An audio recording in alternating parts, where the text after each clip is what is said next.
নমস্কার বন্ধুরা, আজকে বানাচ্ছি মাংসের ঝোল। আপনারা তো সবাই বানিয়ে থাকেন, আমি কিভাবে বানাচ্ছি সেটাই আপনাদের সঙ্গে শেয়ার করছি। 1 কিলোগ্রাম মাংসের জন্য মশলা রেডি করে নিচ্ছি। 1 মুঠো রসুন হামাদিস্তাতে থেতো করে নিচ্ছি। 4 ইঞ্চি মতো আদা, 2 চামচ ধনে, 1.5 চামচ জিরে, পরিমাণ মতো জল দিয়ে একটি মিহি পেস্ট রেডি করে নিচ্ছি।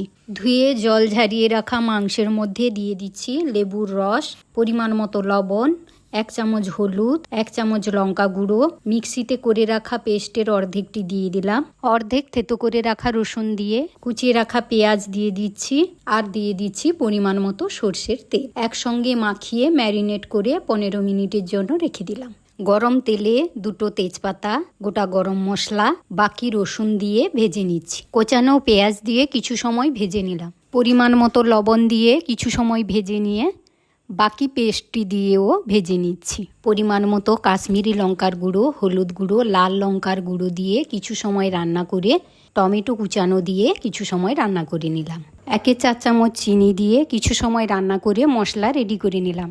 ম্যারিনেট করে রাখা মাংস ও আলুগুলি দিয়ে ভালো করে মিশিয়ে ঢাকা দিয়ে কিছু সময়ের জন্য রান্না করে নিলাম। ঢাকা খুলে মাঝে মাঝে নাড়িয়ে নিতে হবে, না হলে নিচে লেগে যেতে পারে।